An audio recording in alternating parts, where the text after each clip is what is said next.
Kama Yesu kwako ni Bwana, ongeza makofi kwa Bwana. Hallelujah. Jesus. Glory to God. Salimia jirani yako, mwambie karibu katika ibada ya jioni. Amen. Salimie na mwingine na mwingine na mwingine.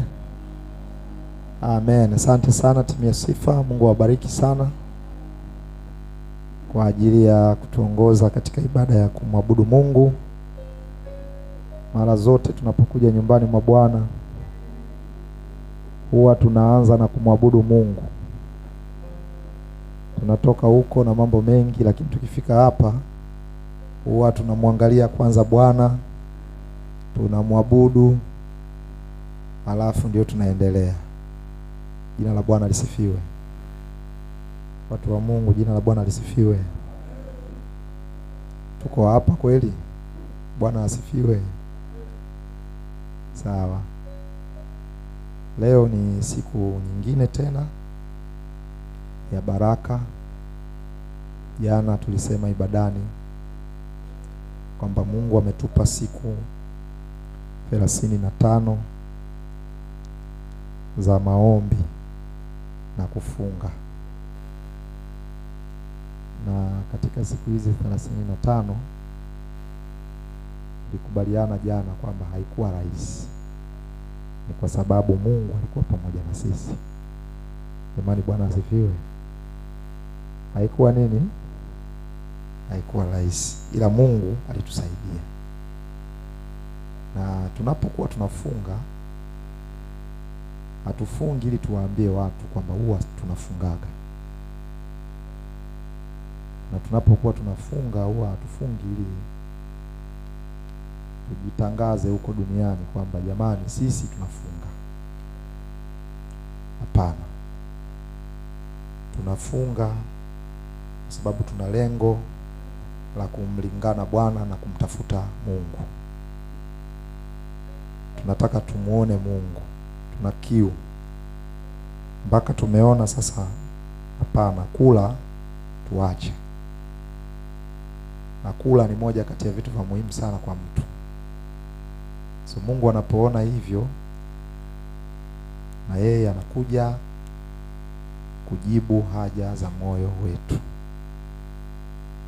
Na kwa kweli kiu yetu na haja kubwa tulionayo ni kwamba tumuone Mungu kwenye Ukristo wetu. Bwana Yesu asifiwe jamani. Tunataka tumuone Mungu katika Ukristo wetu. Hiyo ndio shauku kubwa. Kwa hiyo wewe mtumishi wa Bwana ambaye unaendelea na kufunga, zikifika 40 usijiandae kupiga mbiu kwamba jamani nimemaliza siku 40. Of course ni ushuhuda, sifa na utukufu kwa Bwana, lakini kipimo chetu kiwe ni jinsi tumeongezeka kina cha kumpenda Mungu kama Wakristo. Maisha yetu yabadilike, tusiwe vile vile.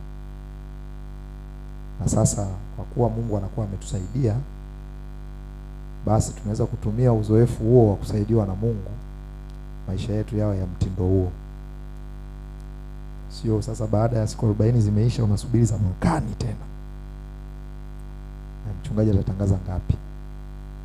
Lakini siku 40 zikiisha, basi na wewe unajipa mazoezi. Kuna siku unapiga 2 kwa wiki au 1 kwa wiki. 1 tumeizoea. Bwana asifiwe jamani. Kwa hiyo lengo la kufunga ni kumuona Mungu kwenye maisha yetu. Na ndio maana Jumapili tutakuwa na tangazo, tutakuwa na tamasha la kusifu na kuabudu ili tumsifu Mungu kwa yale ambayo ameyafanya kwenye kipindi chote cha siku 40. Wako ambao wametendewa miujiza mikubwa. Kwa hiyo Jumapili tutashuhudia yale ambayo Mungu ameyafanya kwenye maisha yetu. Amen. Na pia haitatosha, tutakuwa na muda wa kumsifu na kumwabudu Mungu kama kanisa. Kwa hiyo wiki hii imekaa kwa design hiyo. Na tunamshukuru Mungu sana kwa tumekuwa na wiki busy sana. Wiki 3 za semina haikuwa rahisi pia tumepokea wageni 3 wakubwa. Kwa kweli Mungu ametusaidia. Tumemaliza sasa, tumeanza kutafuna zile siku 5 tulisema jana, sasa zimebaki 4 ili tufike Ijumaa na ushindi mkubwa katika jina la Bwana. Amen. Kwa hiyo mimi nikasema kwenye hii wiki ya mwisho, najua leo tunaombea zile idara zetu za DMS, zile idara zetu za meli, zile idara zetu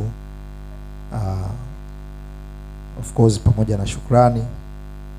Lakini kila jioni, asubuhi tutaomba, kila jioni pia tutapata nafasi ya kuomba, lakini tutatanguliwa na neno la Mungu. Na mimi tukiwa kwenye msimu huu wa maombi, nikasema nitumie nafasi hii kila jioni nikandamize hiki kitu kinachoitwa divine empowerment. Bwana asifiwe sana. Kwa hiyo kila jioni tutakuwa tuna nafasi kuangalia huu mwezi ambao Mungu alitusemesha uwe mwezi wa uwezesho wa kimungu, divine empowerment. Na malengo makubwa na mkazo mkubwa na msukumo mkubwa ambao Mungu aliweka moyoni mwangu mpaka nikasikia kutangaza hivi ni kwamba ninatamani na nimeona ni muhimu sana kwamba Mkristo ategemee uwezesho wa kimungu katika kila kitu anachofanya. So jambo kubwa katika mwezi huu ni kutegemea uwezesho wa kimungu katika kila tunachofanya. Mungu anataka tutegemee nguvu zake, sio nguvu zetu. Anataka tutegemee nguvu za Mungu. So uko wakati ambao tunachoka kwa sababu ya mambo mbalimbali ya kibinadamu, ya kimaisha. So Mungu angetamani kuona tunamtegemea kwenye kila tunachokifanya. Jina la Bwana libarikiwe sana. Na tutaangalia tunapozungumzia habari ya kutegemea hizi nguvu za Mungu kwa Mkristo, mtu aliyeamini, kuna maanisha nini hasa? Je, kuna maanisha kwenda kanisani na kutoka? Je, kuna maanisha kunena kwa lugha? Je, kuna maanisha kuhudhuria ibada? Au kuna maanisha nini? Na ni wakati pia mzuri wa kutafakari tunaposema Mungu wetu ni Mungu mwenye kuweza, mwenye kuwezesha, mwenye nguvu, mwenye mamlaka, mwenye uwezo. Practically maana yake ni nini kwenye maisha yetu? Alafu tufike kwenye kilele cha kuruhusu huo uweza wa Mungu juu ya maisha yetu. Nataka kumuona binti mmoja, kijana mmoja, mama mmoja, baba mmoja, maisha yake yakiwa na alama za uwezesho wa Mungu katika jina la Bwana aliye hai. Natamani kuona yale yanayotusibu, yanayotusumbua, yanayotutesa, tuone uweza wa Mungu ukija na kututetea katikati ya hali zetu. Haleluya. Kwa hiyo pia tutatabiriana sana kwamba lazima wewe utawezeshwa na Mungu mwezi huu katika jina la Yesu. Hilo unalolipitia lazima utawezeshwa na Mungu katika jina la Yesu. Kwa lile linalokupa hofu lazima utawezeshwa na Mungu katika jina la Yesu. Na tutampa Mungu nafasi. Kila mahala ambapo miguu yako imejaa, Mungu hawezi kukaa. Tutatoa miguu, tukumwambia Mungu kaa wewe sasa. Kila mahala ambapo mikono yako imekaa, alafu Mungu anakosa sasa mahala pa kukaa, tutatoa mikono na kumwambia Mungu weka mikono yako. Mimi nataka niwaambie watu wa Bwana, huyu Mungu tunayemwabudu ni Mungu wa kuwezesha kwa jina la Bwana. Huyu Mungu tunayemwabudu ni Mungu wa kuwezesha kwa jina la Yesu aliye hai. Walioishiwa nguvu kwa huyu Mungu huwa wanaongezewa nguvu katika jina la Bwana. Wale ambao wamechoka kwa huyu Mungu huwa Mungu anarejesha uhai wao na ujana wao, wanapata nguvu mpya katika jina la Bwana aliye hai. Wale ambao wanaumwa, wanateswa, huyu Mungu huwa anashuka na kuwaponya katika jina la Yesu. Wale ambao wamekufa kabisa moyo, Mungu tunayemwabudu huwa ana kawaida ya kupandikiza tena uhai wa roho zao kwa jina la Yesu aliye hai.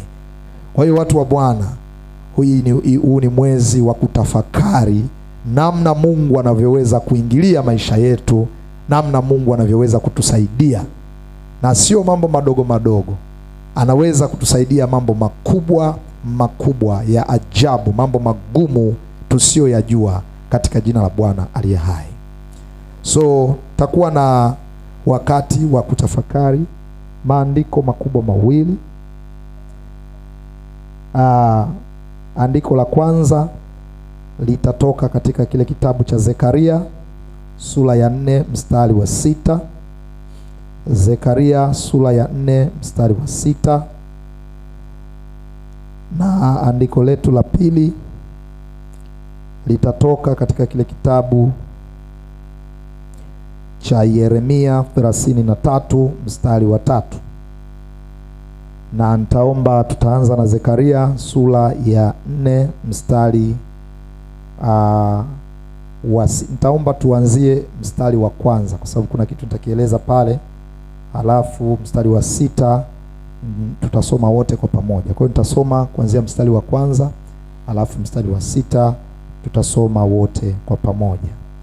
Baadaye nitaeleza. Leo nataka kwa sababu nitakuwa nafundisha kila siku jioni, leo nitataka nizungumze tu zaidi ya msingi wa uwezesho wa kimungu kulingana na Zekaria sura ya 4 mstari wa 6. Kwa nitazungumza tu leo msingi peke yake, alafu maana na vitu vingine nitaendelea siku zingine.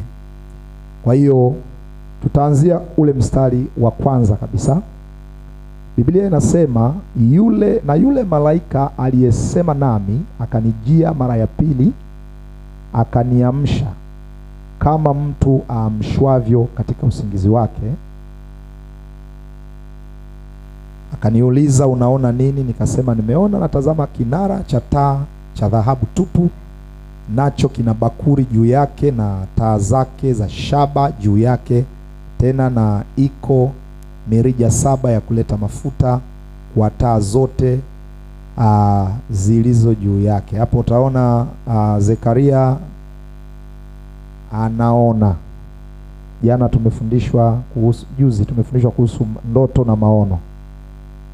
Sasa tujifunze pia kufuatilia maandiko juu ya yale ambayo tulishafundishwa. Bwana Yesu asifiwe sana. Endelea. Na mizeituni miwili karibu yake, mmoja upande wa kulia wa lile bakuli na mmoja upande wake wa kushoto. Nami nikajibu nikamwambia yule malaika aliyesema nami, nikasema, Bwana wangu, vitu hivi ni nini? Ndipo malaika aliyesema nami akajibu akaniambia, hujui vitu hivi ni nini? Nikasema, la, Bwana wangu. Akajibu akaniambia akisema, hili ndilo neno la Bwana kwa Zerubabeli, kusema, si kwa uwezo wala si kwa nguvu, bali ni kwa roho yangu, asema Bwana wa majeshi. Naomba turudie 1 2 3. Akajibu akisema neno la Bwana kwa Zerubabeli kusema, si kwa uwezo wala si kwa nguvu, bali ni kwa roho yangu, asema Bwana wa majeshi. Kuanzia mstari wa 7 mpaka mstari wa 10 ni matokeo ya hicho alichokisema. Nitaelezea. Naomba unipe mstari wa 7. Na wewe mlima mkubwa mbele ya Zerubabeli utakuwa nchi tambalale, naye atalileta lile jiwe la kuwekwa juu kabisa pamoja na vigelegele vya neema ilikalie. Mstari wa 8, tena neno la Bwana likanijia kusema. Mstari wa 9, mikono yake Zerubabeli imeiweka misingi ya nyumba hii, na mikono yake ndiyo itakayoimaliza. Maana yake kile atakachokianzisha Bwana through Zerubabeli ataimaliza, nawe utajua ya kuwa Bwana wa majeshi amenituma kwenu. Mstari wa 10 wa mwisho unasema, maana yeyote aliyeidharau siku ya mambo madogo watafurahi, naye ataiona timazi ikiwa katika mkono wa Zerubabeli. Naam, hizi taa 7 ndizo macho ya Bwana yanaona huku na huku duniani kote. Bwana Yesu asifiwe sana. Haleluya. Mungu Mwenyezi, tunajiacha mikononi mwako, uyabariki maneno yako matakatifu. Asante kwa kuwa wewe ni mwaminifu, utatenda sawasawa na uaminifu wako kwa kila mmoja aliyeko mahali hapa. Ninashukuru kwa sababu Baba umetuandaa ili utusaidie na ili utupe kitu cha uwezesho kutoka kwako. Ninashukuru kwa sababu utafanya, katika jina la Yesu tuseme amen. Sasa Yeremia 33 mstari wa 3 tunaifahamu, huwa inasema, niite nami nitakuitikia, nami nitakuonesha mambo makubwa na magumu usio yajua. Mungu anamuita mtu mmoja kwa habari ya mambo magumu anayoyapitia, kwa habari ya changamoto anazozipitia, kwa habari ya vitu visivyoeleweka huyu mtu anavyovipitia. Anasema, niite nitakuitikia na nitakuonesha mambo makubwa na magumu usiyoyajua. Maana yake yanayokusumbua, yanayokutesa. Sasa kwenye kitabu cha Zekaria, natamani tuende taratibu kwa sababu nataka kufafanua msingi wa uwezesho wa kimungu kupitia hiyo Zekaria.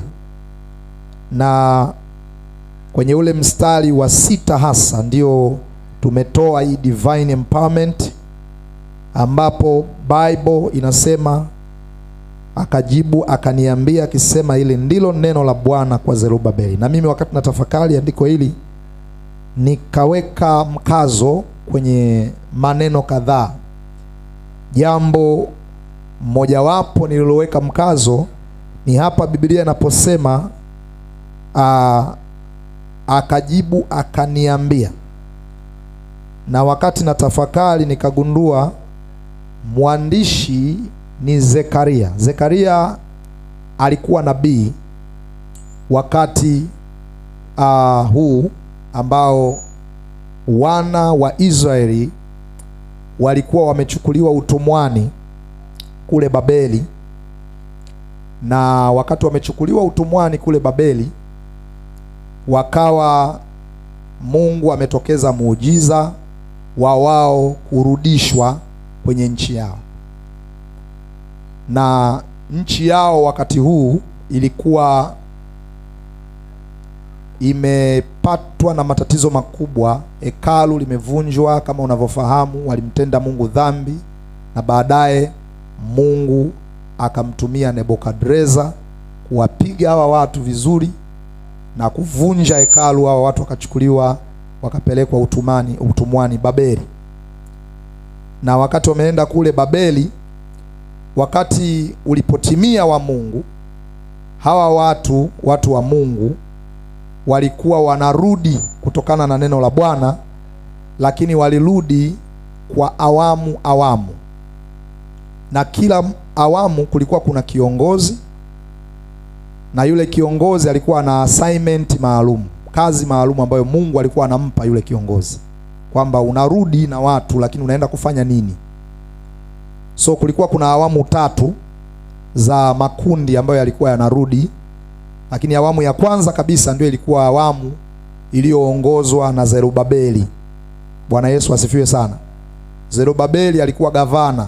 Zerubabeli kama Israeli isingepita kwenye kupelekwa utumwani, pengine tungekuwa na mfalme wa Israeli aliyekuwa anaitwa Zerubabeli. sababu alikuwa anatoka kwenye kabila hiyo ya Daudi, alikuwa kwenye kabila ya ufalme, na alikuwa yuko kwenye role kwamba yeye ndiye awe mfalme.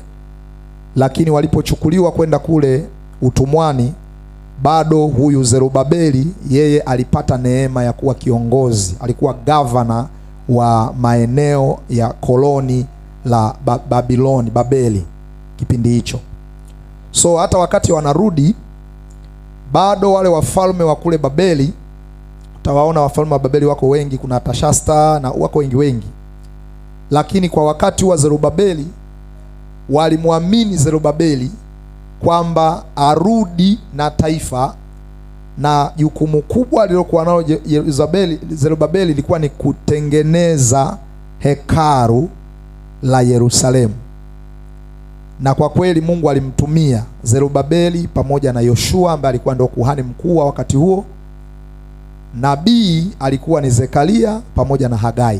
Kwa hiyo ukitaka kuelewa vizuri mambo haya ya Zerubabeli, unaweza kusoma kitabu cha Hagai na ukasoma pia kitabu cha Zekaria. Na wakati huu ndio wakati ambao Mungu aliwatumia sana wa manabii kutoa maneno ya kutia moyo kwa huyu tunamuita kama mfalme au kiongozi wa taifa la Israeli ambaye alikuwa anaitwa Zerubabeli, atiwe moyo. Lakini wengine walikuwa wanawahubiri watu, kama Hagai alikuwa anawahubiri sana watu kwamba warudishwe, wawe na akili zao, wafanye bidii kurudi kwa ajili ya kujenga hekalu la Mungu. Kwa hiyo kipindi hiki huyu Zerubabeli anatumiwa na Mungu.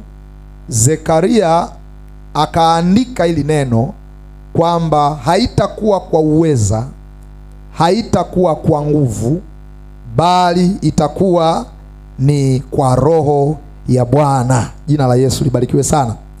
Kwa hiyo neno lingine ambalo naliona hapa ni ishu ya neno la Bwana kwa Zerubabeli. Maana yake haitakuwa tu kwa uwezo wa kibinadamu, lakini itakuwa ni kwa hizo nguvu za Bwana.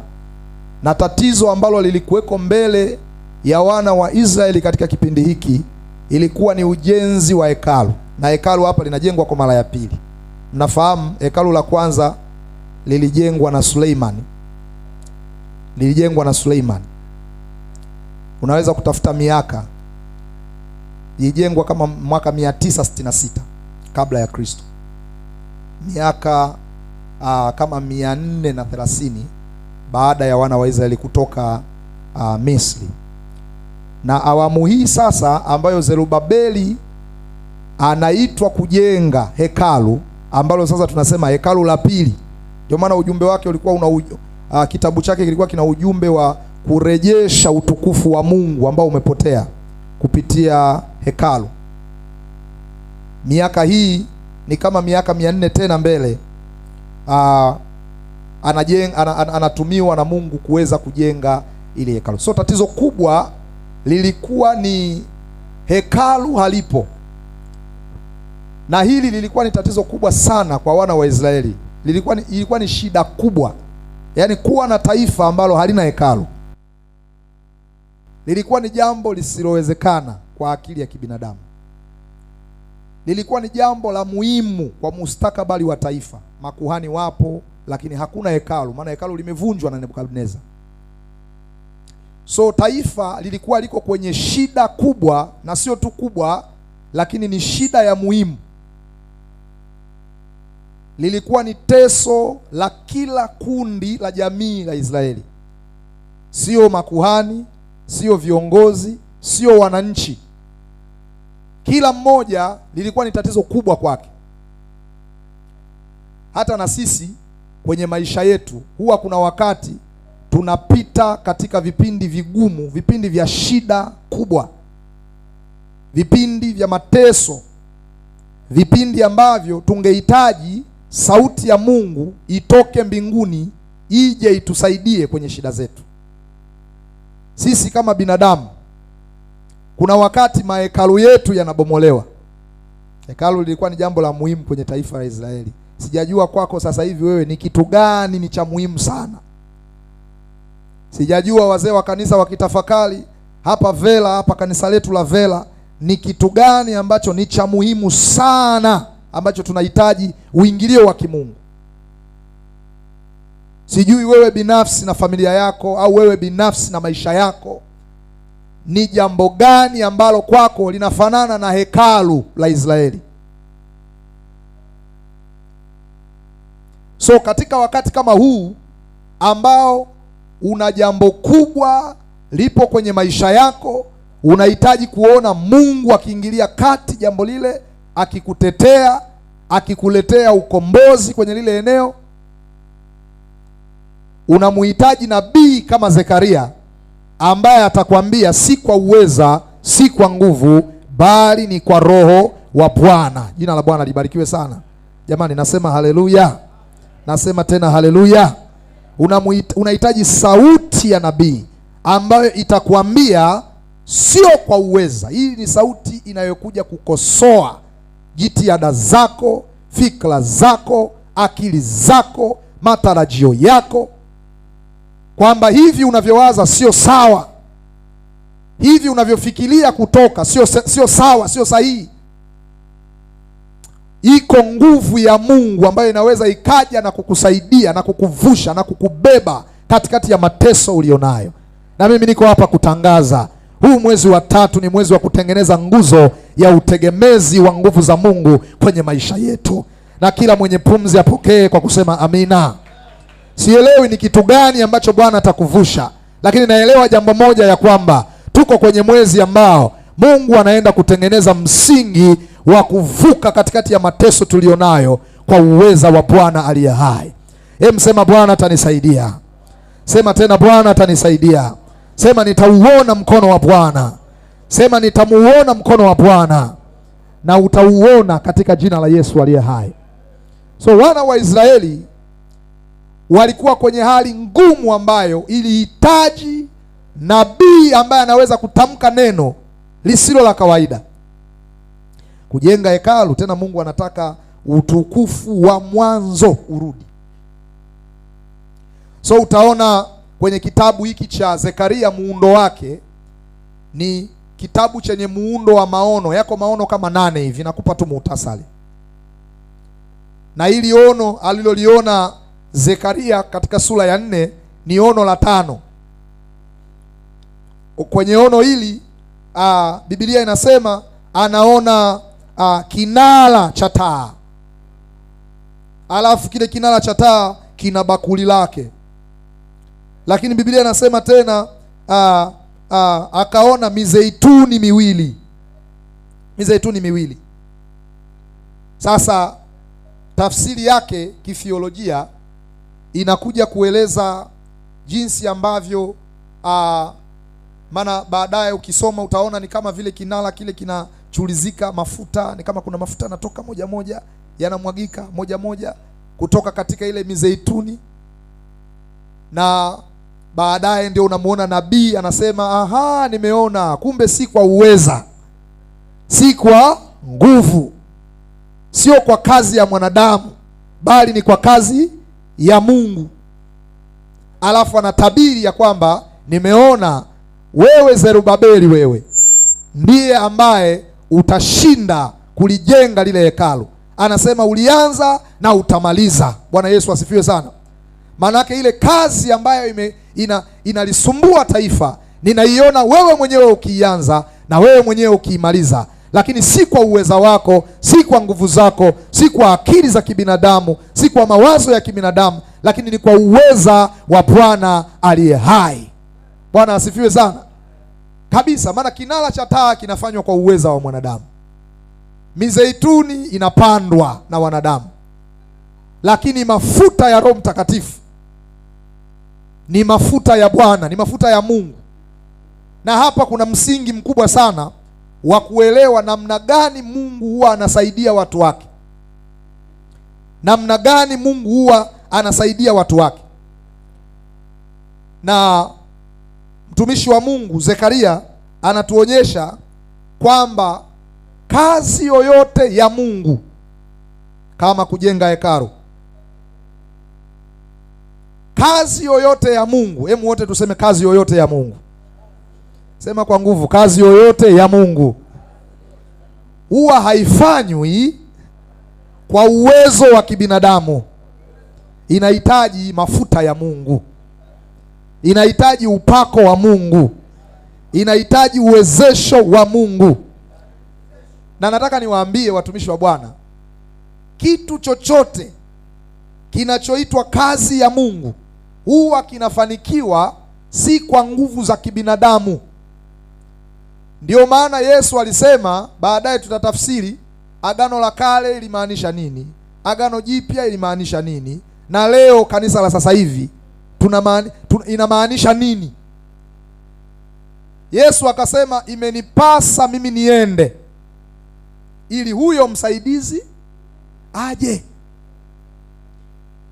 Bado tunazungumzia usaidizi, uwezesho, tutafafanua huko mbele, lakini msingi wa uwezesho wa kimungu unalala juu ya ukweli wa kwamba kazi yoyote ya kimungu huwa inafanikiwa kwa nguvu za kimungu, kwa uwezo wa kimungu. Ndio maana si halali mwanadamu yeyote kujisifia kazi za Mungu. Mungu atakutumia kwa utukufu wake, sio kwa utukufu wa mwanadamu yeyote. Jamani, jina la Bwana libarikiwe sana. Jina la Yesu lisifiwe. Kwa hiyo msingi huu ni wa muhimu sana.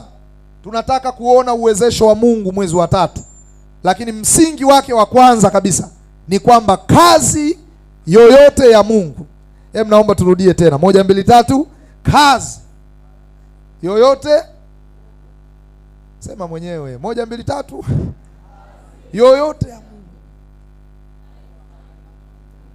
haifanywi kwa nguvu za, au kumbe ameshaandika inafanywa kwa uwezo. Sasa pale isiwe inafanywa, iwe inafanikiwa kwa uwezo wa kimungu. Huu msingi ni wa muhimu sana. Nabii anamfundisha governor Zerubabeli, anambia nimeona nini? Kinara cha taa na bakuli. Nimeona nini? Mizeituni miwili. Lakini pia nimeona na mafuta yanachulizika. Alafu baadaye anasema nimeona tena, si kwa nguvu, si kwa uweza, bali ni kwa roho yangu, asema Bwana. Haya sio maneno ya Zekaria, ni maneno ya Bwana. Israeli wanapita kwenye wakati mgumu kutoka utumwani. Walikuwa wanajenga hekalu la Yerusalemu. Hii ndio ilikuwa kazi kubwa, na hii kazi ilikuwa ngumu sana, kwa sababu kuna sababu 3 zimeainishwa. Kazi ilikuwa ngumu kama ambavyo na sisi kazi zetu zinaweza zikawa ngumu. Tutaona reflection yake. Kwa Waisraeli kulikuwa na upinzani mkubwa sana kutoka kwa maadui. Kule mbele utawaona akina Senibalati, akina Tobia wanapingana na kazi ya Bwana. Na sisi tunajifunza kwenye maisha yetu kama binadamu, kuna wakati huwa tunakutana na upinzani wa maadui ambao huwa wanatuinukia tu. Unaanza kufanya jambo lako, unashangaa maadui wanakuinukia. Unashindwa kulifanya lile jambo kwa sababu ya maadui mbalimbali. Na wengine hata huwezi kuwatarajia. Wewe utashangaa tu, yani mtu anatokea anaanza kupingana na wewe kwa nguvu kubwa, kwamba hauwezi kufanikiwa, haupiti.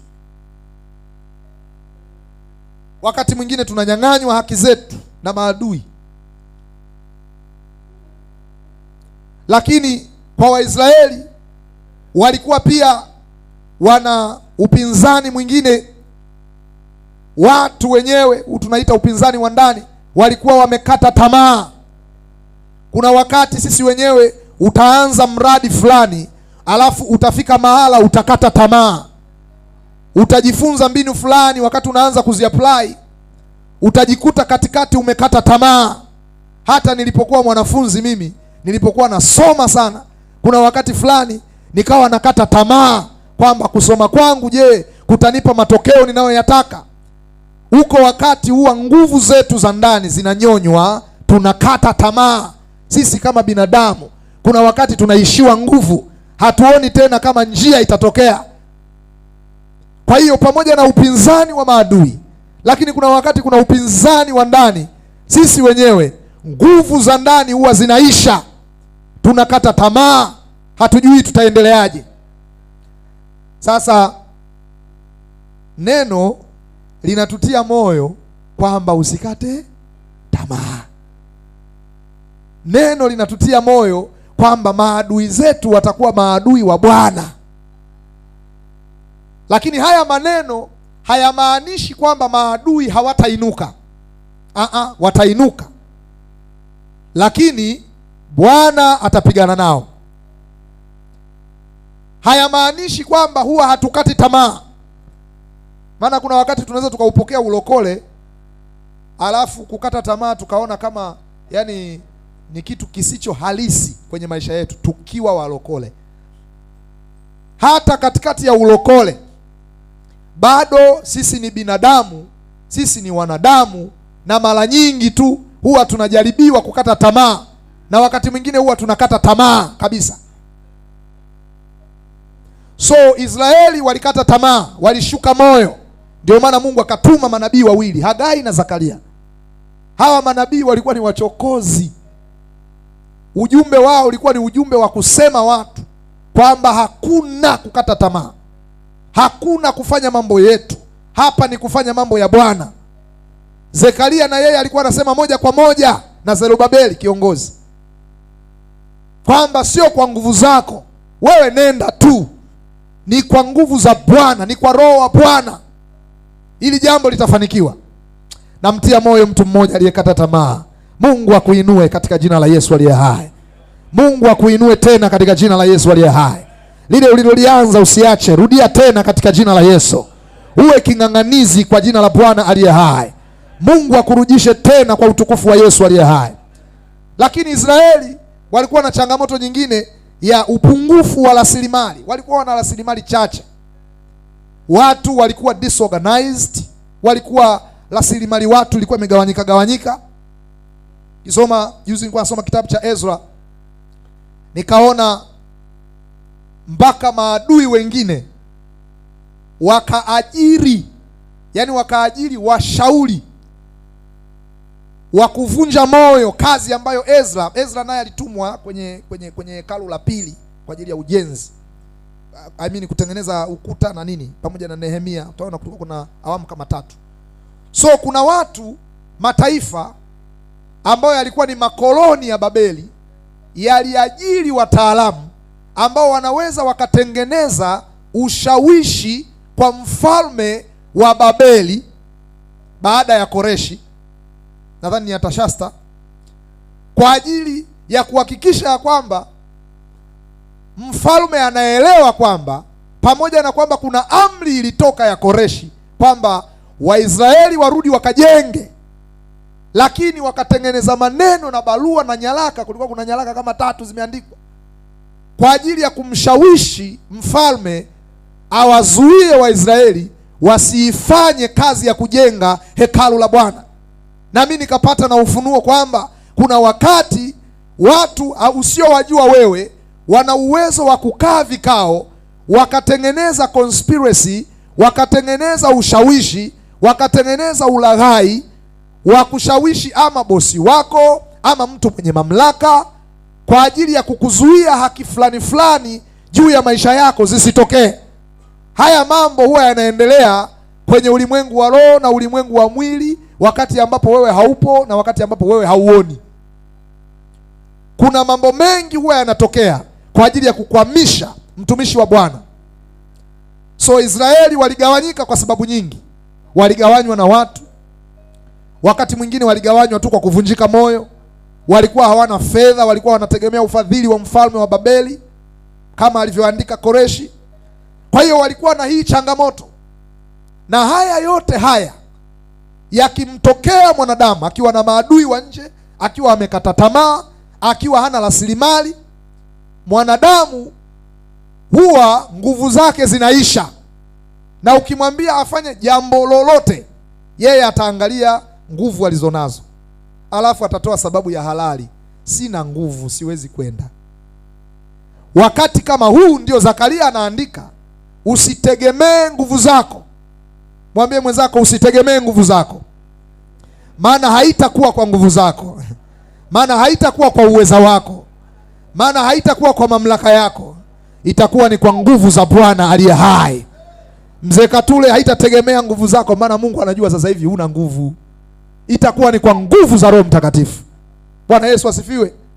Kuna mwingine nadhani akili, kuna akili hauna, haitakuwa kwa akili zako, itakuwa ni kwa akili za Roho wa Bwana aliye hai. Kuna mwingine anaangalia misuli yake, misuli hauna, itakuwa ni kwa nguvu za Roho Mtakatifu. Kuna mwingine anaangalia pesa, sasa hivi wewe ni kapuku, pesa una, itakuwa ni kwa pesa na ufadhili wa mbinguni katika jina la Yesu aliye hai. So tunatengeneza msingi wa mwezi wa 3 wa kutegemezwa na Bwana. Hatuna fedha, tutatumia fedha za Bwana. Hatuna connection, tutatumia connection za Bwana. Hatuna afya, tutatumia afya ya Bwana. Hatuna watu, tutatumia watu wa Bwana. Hatuna nguvu, tutatumia nguvu za Bwana. Hatuna mamlaka, tutatumia mamlaka ya Bwana. Hatuna upenyo, tutatumia upenyo wa Bwana. Pokea nguvu na uweza katika jina la Yesu. Pokea nguvu na uweza katika jina la Yesu. Mlango wako ukafunguke, mlango wako ukafunguke. Neema ya Bwana ikawe juu yako. Piga kelele, sema si kwa nguvu, si kwa uweza, bali ni kwa Roho wa Bwana. Bwana Yesu na asifiwe. Kwa hiyo Wayahudi walikuwa wamechoka kabisa kwa sababu ya changamoto, lakini katikati ya kuchoka huko amekuja nabii, na huyu nabii anazungumza maneno ya baraka na maneno ya utukufu. Kwa hiyo mtumishi wa Bwana, wewe ninakuona kama kiongozi anayesimamia maisha yake mwenyewe. Ninakuona kama Zerubabeli. By the way, Zerubabeli ni jina baya au ni jina zuri? Zerubabeli, ungependa kuitwa Zerubabeli? Muulize mwenzako, ungependa kuitwa Zerubabeli? Ni jina zuri au baya? Baya. Ni muunganiko wa majina, maneno mawili, Zeru na Babeli. Zeru maana yake ni mwana wa au aliyezaliwa. Babeli ni ule mji, ni wale watawala. So huyu watawala si ndio wale Babiloni, ndio Babeli, wakoloni. Yaani Babeli ni kama kusema London. Kwa hiyo Zerubabeli maana yake ni mtu aliyezaliwa Babeli, ndio tafsiri yake. Ni mtawala aliyezaliwa Babeli. Ni mwana wa Daudi aliyezaliwa Babeli. Ni kiongozi aliyezaliwa Babeli. Kwa hiyo ni kumbukumbu tu kwamba alizaliwa wapi, na alikuwa mmoja tu kwenye Biblia. Alikuwa mmoja tu kwenye Biblia. So ama unataka hili jina ama hautaki, mimi wewe nakuita Zerubabeli katika jina la Yesu. Mtawala aliyezaliwa duniani katika jina la Bwana aliye hai. Haleluya. Ninasema wewe ni Zerubabeli kwa nini? Kwa sababu wewe ni kiongozi. Zerubabeli alikuwa ni kiongozi wa taifa la watu wa Israeli. Alikuwa ni kiongozi ambaye alitunza uadilifu wa uongozi, uadilifu wa mtu aliye kiongozi wa taifa kama la Israeli. Mungu alimsemesha, Mungu alimuendesha. Moja kati ya watu ambao kwenye Biblia sifa zao ni mtu aliyeendeshwa na Mungu alikuwa ni Zerubabeli. Zerubabeli alikuwa anapelekwa na Bwana katikati ya nchi ya ugeni, lakini Mungu aliona anastahili kubeba kijiti cha kubeba watu wa Bwana kwenye mazingira ambayo hayawezekani. Watu wamekata tamaa, hakuna rasilimali. Yaani ukitaka kujenga inabidi uende ukamwambie mfalme anayekutawala kwamba naomba, na ndio utajenga. Katikati ya mazingira kama hayo, Mungu anamuinua Zerubabeli alijenge hekalu la Bwana. Jina la Yesu libarikiwe sana. Sijui uko kwenye mazingira gani, lakini kama alimuinua Zerubabeli, anaweza kukuinua na wewe kwa jina la Yesu aliye hai. Haijalishi umri ulionao, haijalishi mazingira ulionayo, lakini Bwana aliyemuinua Zerubabeli akakuinue na wewe kwa jina la Bwana aliye hai. Na akikuinua kama Zerubabeli, atakupa na manabii watakao kutia moyo, watakao kuambia usitegemee nguvu zako, tegemea nguvu za Bwana aliye hai. Usitegemee uweza wako, tegemea uweza wa Bwana aliye hai. Kuna watu mnataka, kuna watu wabadilishwe kwenye familia zenu. Simama kama Zerubabeli, sio kwa uweza wako, sio kwa nguvu zako, ni kwa uweza wa Bwana aliye hai. Mungu amekuita ili abadilishe watu wa ukoo wako, watu wa familia yako, watu wa kijiji chako, watu wa ukoo wako, watu wa kabila yako, watu wa mtaa wako, kama ambavyo Vela Christian Tabernacle imeitwa kwa ajili ya eneo hili, imeitwa kwa ajili ya Morogoro, imeitwa kwa ajili ya Tanzania. Ninakuona Zerubabeli, Bwana akikutumia. Sema haleluya. Bwana Yesu na asifiwe sana. Na Mungu yupo kutusaidia na kutuwezesha na kutuongoza kwa utukufu wa jina la Yesu aliye hai. Na Mungu atakuonyesha kinara cha taa kwa jina la Bwana. Mungu atakuonyesha. Na Mungu atakupa hiyo neema. So jambo kubwa ambalo nilikuwa nataka tulikamate hapo ni kwamba ujenzi wa hekalu ndio uliokuwa mradi unaohitaji uingilio wa kimungu. Tukiibadilisha huu muktadha, wewe ni kitu gani unakitengeneza sasa, unakijenga sasa, unakisimamisha sasa? Ni kitu gani? Nawezekana ni degree, nawezekana ni familia, nawezekana ni uchumi, nawezekana ni afya. Kuna jambo linakusumbua, kuna jambo linakutesa, kuna jambo linakuhangaisha, kuna jambo watu wanakucheka, wanakudharau, umeraruka, hauko katika njia. Katika mazingira kama hayo ndio nataka ukumbuke Zekaria 4:6. Kwenye mazingira kama hayo ndio nataka ukumbuke neno la nabii Zekaria. Kwenye mazingira kama hayo nataka ukumbuke divine empowerment. Jina la Bwana libarikiwe sana. Divine empowerment. Nataka umuone Mungu kama Mungu mwenye kuwezesha katikati ya shida ulionayo. Na kweli vikwazo vitakuwepo, lakini vikwazo, pamoja na vikwazo, vile vikwazo vitashindwa, sio kwa uweza wako, sio kwa nguvu zako. Vitashindwa kwa uingilio wa kimungu. Jamani, tuko sawa? Tuko pamoja? Tuko pamoja watu wa Bwana? Lakini ni lazima kile kitu unachokifanya lazima kiwe kazi ya Mungu. Kazi ya Mungu. Sasa kwenye ujumbe huu nimeona ni muhimu sana ni kueleze kitu juu ya kazi ya Mungu. Walau leo nizungumze tu hilo moja. Maana uingilio wa kimungu, divine empowerment, kulingana na muktadha huu inaweza kubeba maana kubwa tatu. Maana kubwa tatu. Lakini maana ya kwanza inajengeka juu ya msingi wa hili neno kazi ya Mungu. Uwezesho wa kimungu, uingilio wa kimungu, divine empowerment, unahusu kazi ya Mungu. Kwa hiyo ukitaka kufafanua divine empowerment, ni muhimu ufafanue juu ya msingi wa kazi ya Mungu. Sasa tunaposema kazi ya Mungu, kwa Waisraeli ilikuwa ni ujenzi wa hekalu. Kwa Israeli ilikuwa ni ujenzi wa hekalu. Mungu alikuwa ana maslahi. So kazi ya Mungu ni kitu chochote kinachofanywa na mtu wa Mungu chenye maslahi kwa Mungu.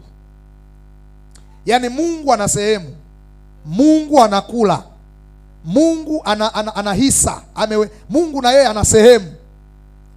Kazi ya Mungu ni kitu chochote ambacho mtu wa Mungu atafanya, lakini Mungu naye yumo kwenye hicho kitu, ana share. Hiyo ni kazi ya Mungu.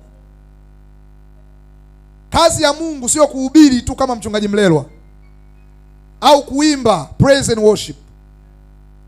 Kazi ya Mungu ni kitu chochote. Kuna uwezekano kabisa lile shamba uliloanza kulilima likawa ni kazi ya Bwana aliye hai. Kuna uwezekano kabisa ile elimu unayosoma ikawa ni kazi ya Bwana. Kwa hiyo kazi ya Mungu ni kitu chochote kinachofanywa na mtu wa Mungu, lakini Mungu ana maslahi katika ile kazi. Na Mungu ataanza lini kuwa na maslahi kwenye kile unachofanya? Ni pale atakapokabidhiwa. Mithali sura ya 16 mstari wa 3. Mithali sura ya 16 mstari wa 3. Biblia inasema pale 16:3, tumeizoea na tunaifahamu, taisoma haraka haraka. Biblia inasema mkabidhi Bwana kazi zako. Alafu inasema na mawazo yako yatathibitika. Haya ni maelekezo, kwa sababu Mungu anataka amiliki kile unachofanya. Mungu anataka awe na sehemu kwenye kile unachofanya. Mungu anataka awe na ubia kwenye kile unachofanya. Anataka awe na interest. Anataka awe na maslahi kwenye kile unachofanya. Sasa anashauri kwa watu wa Mungu, mkabidhi Bwana kazi zako na mawazo yako, ideas, plans, strategies. Ndio mawazo. Mawazo yako yatathibitika.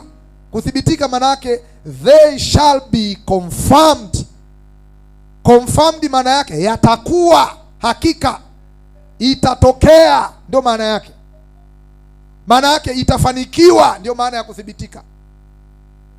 So Mungu anataka awe ana sehemu. Sasa nasema hivi kwa sababu tunataka tuone uwezesho wa kimungu kwenye kila tunachofanya. Na hakuna namna kutakuwa na uwezesho wa kimungu kwenye kile tunachofanya kama Mungu hana sehemu. Sema amen. Lazima tujifunze kumkabidhi Bwana kazi zetu, kumpa Bwana kazi zetu, na tusiwe na tashwishi.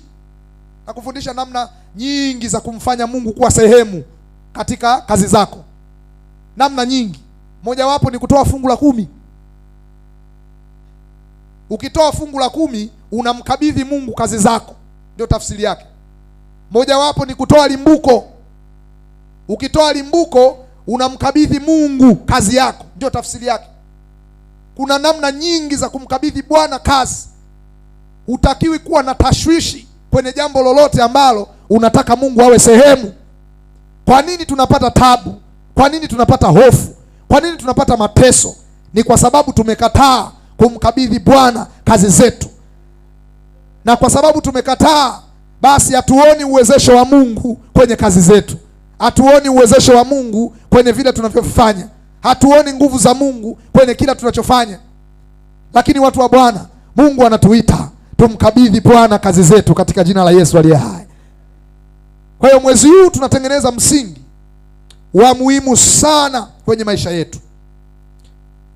So uwezesho wa kimungu unaanzia na hiyo tafsiri ya kumkabidhi Bwana kazi, au juu ya kazi za Mungu juu ya maisha yetu. Na kazi zetu zinakuwaje kazi za Mungu? Ni pale ambapo tutakuwa tumeziweka kwenye mikono ya Mungu.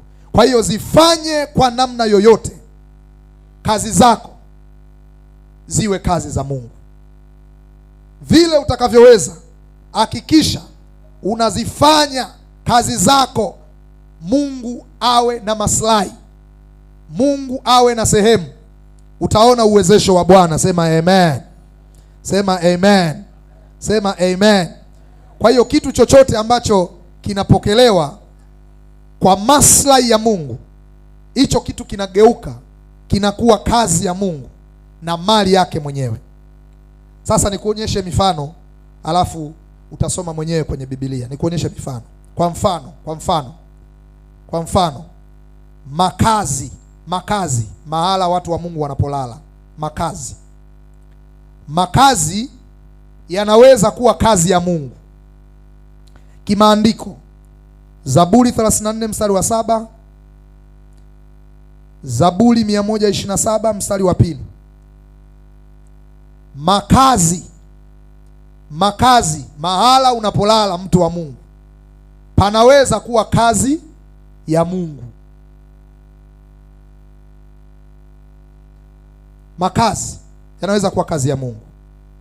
Taandika tena Mithali 3:24, nimeongeza maandiko. Zaburi 3 mstari wa 5. Zaburi 3 mstari wa 5.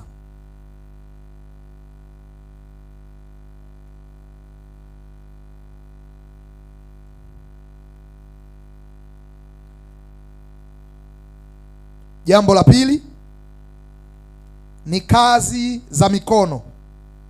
Kazi za mikono. Kazi za mikono. Kazi za mikono ziko za aina nyingi. Kazi za mikono ya mwanadamu zinaweza kuwa kazi ya Mungu. Tutasoma kwenye Kumbukumbu 28 mstari wa 12, Mithali 22 mstari wa 29. Leo hatutakuwa na muda wa kusoma, lakini tutasoma kesho. Na wewe ukienda nyumbani unaweza ukaanza kupitia. Familia na ndoa. Familia na ndoa vinaweza kuwa kazi ya Mungu. Mithali 5:18, Mithali 5:18,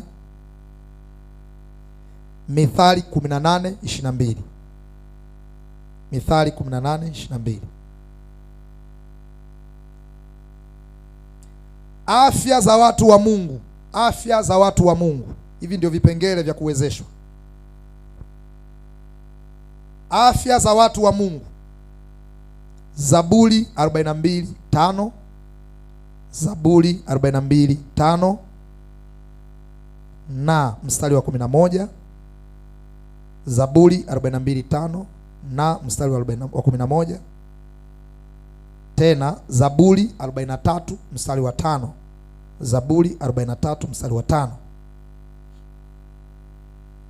Tena Yeremia 30 mstari wa 17, Yeremia 30 mstari wa 17 na Yeremia 33 mstari wa 6, 33 mstari wa 6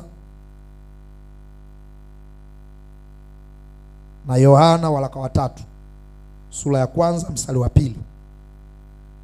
Tuyaandike, kesho itakuwa kazi ya kusoma. Biashara na miradi yako inaweza kuwa kazi ya Mungu. Biashara na miradi yako inaweza kuwa kazi ya Mungu. Mithali 3:9 mpaka 10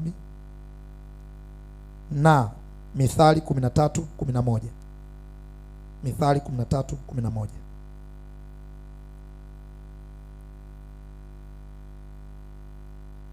Vita yako na majaribu yako, vita yako na majaribu yako vinaweza kuwa kazi ya Mungu. Mithali 16:7. Mengine nitakuongezea kesho hapo. Mithali 16:7. Mwisho, njia zako zote, njia zako zote zinaweza kuwa kazi ya Mungu. Zaburi 91 mstari wa 11.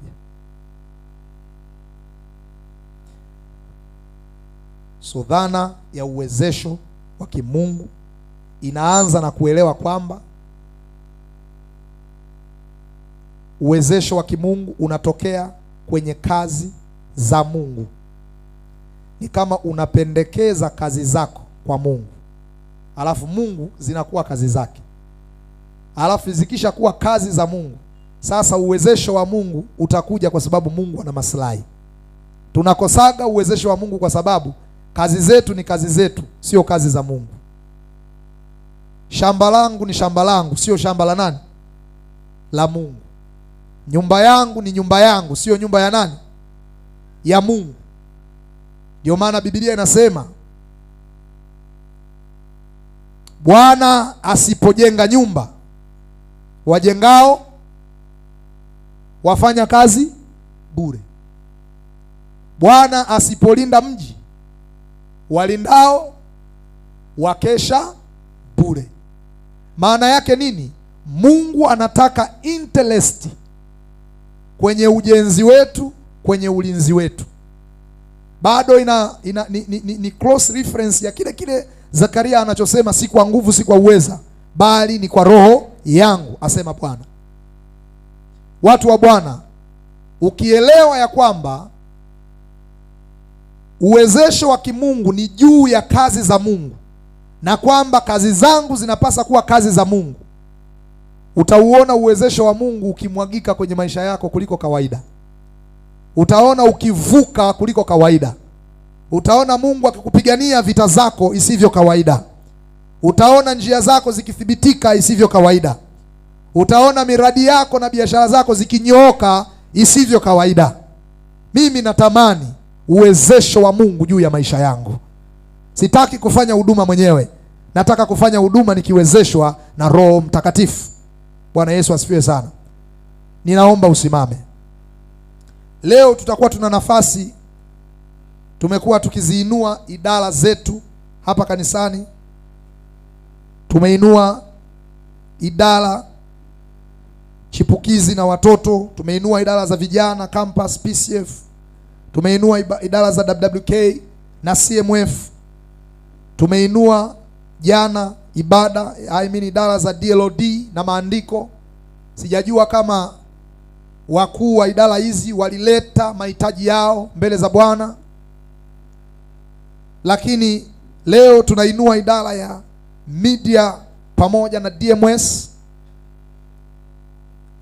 na tunataka kuziinua kwa muda huu mchache juu ya msingi wa si kwa nguvu, si kwa uweza, bali ni kwa Roho wa Bwana, asema Bwana wa majeshi. Nasema si juu ya nguvu, uweza, ni Roho wa Bwana, asema Bwana wa majeshi. Na kesho tutaisimamisha idara ya uinjilisti na umisheni, ila natamani kila mmoja aliyekuja jioni ya leo ajue ya kwamba kazi tunazozifanya sio za kwetu, ni kazi za Mungu. Na ninatamani sana tuzipeleke kazi zetu kama tunapeleka kazi za Mungu aliye hai. Bwana Yesu na asifiwe sana. Na wakati huu ninaomba tuzihamishe sasa zile kazi zetu. Tutaanza na maombi binafsi dakika kama 5, alafu then tutapeleka zile idara zetu za DMS pamoja na mail kwa maana ya media, tutapeleka mbele za Bwana aliye hai. Lakini wakati huu mchache ninakuomba hamisha zile kazi zako zikawe kazi za Bwana. Na inawezekana ndani ya dakika hizi chache una uwezo wa kuzihamisha kazi zako zikawe kazi za Bwana. Mwambie Baba, zile kazi ninazozifanya, na unaweza ukazitaja kwa majina, sio kazi zangu, ni kazi zako. Ninataka nione mkono wako, ninataka nione upaji wako. Rasilimali za kimbingu Mungu anaenda kuzimiminia katika kazi zako katika jina la Yesu aliye hai. Twende tukaombe kama watu walio serious kwa utukufu wa Yesu aliye hai. Maana namwambia Zerubabeli, si kwa nguvu, si kwa uweza, bali ni kwa Roho wa Bwana. Zitaje kazi zako, taja njia zako, taja biashara zako, taja miradi yako, taja kila unafanya. Mwambie Yesu, nataka uwe na nafasi katika kila nafanya, uwe na nafasi katika kazi yangu, uwe na nafasi katika masomo yangu, uwe na nafasi katika familia yangu. Nimetawala kiwango cha kutosha, na mpaka shetani ametaka kunitawala, ninakataa. Naondoa utawala wa shetani kwenye kila nafanya kwa jina la Yesu. Naondoa utawala wa shetani, naondoa utawala wa shetani, naondoa utawala wa kipepo, naondoa utawala wangu mwenyewe. Naweka wewe Baba kwenye kazi zangu, kwenye nyumba yangu, kwenye familia yangu, kwenye biashara yangu, kwenye miradi yangu, kwenye ajira yangu, na kuweka wewe katika jina la Yesu.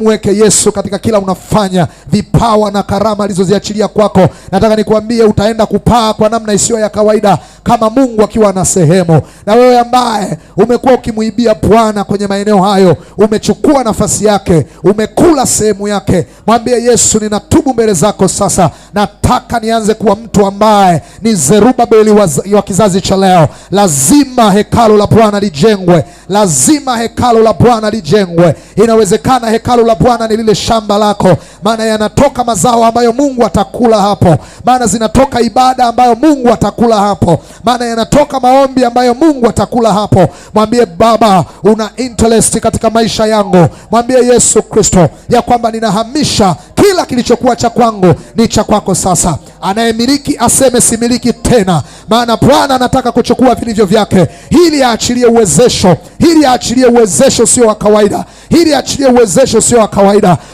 Mwana maombi, mwanajeshi, piga mbiu katika jina la Yesu. Tunahamisha kila mali iliyo ya Vela Christian Tabernacle kuwa ni mali ya Bwana aliye hai. Kesho tutaangalia zaidi, lakini sasa hamisha kila kila kilicho chako kisiwe cha kwako tena, kisiwe cha kwako tena. Hakikisha umehamisha. Ile familia imekuwa ya Bwana, sio ya kwako tena. Ile biashara imekuwa ya Bwana, sio ya kwako tena. Vile vipawa na karama vimekuwa vya Bwana, sio vya kwako tena. Hatutaki kuchoka, hatutaki kujichosha, hatutaki kuhangaika wakati Bwana yupo. Bwana yupo, Bwana yupo mwanangu, na kutia moyo. Yesu yupo, Yesu yupo, Yesu yupo.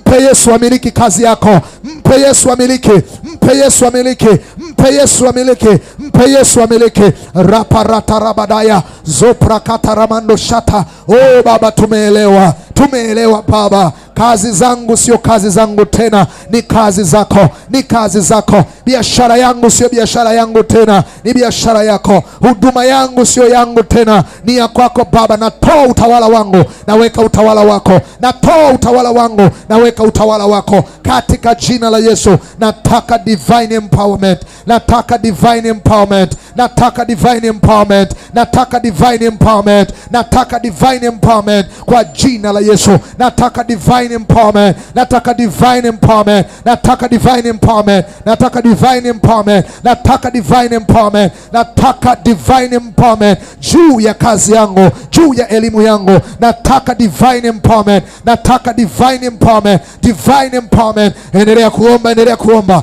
endelea kuomba katika jina la Yesu aliye hai. Omba sawasawa na ufunuo wa Bwana. Omba sawasawa na ufunuo wa Yesu Kristo. Omba sawasawa na ufunuo wa Roho Mtakatifu. Raparata rapataya. Baada ya muda kidogo baadaye tutaingia kuombea idara zetu, lakini sasa tukoleze moto pale, tukoleze moto pale. Hamisha, hamisha kile kilicho cha kwako. Mpe Bwana, mpe Bwana, mpe Bwana.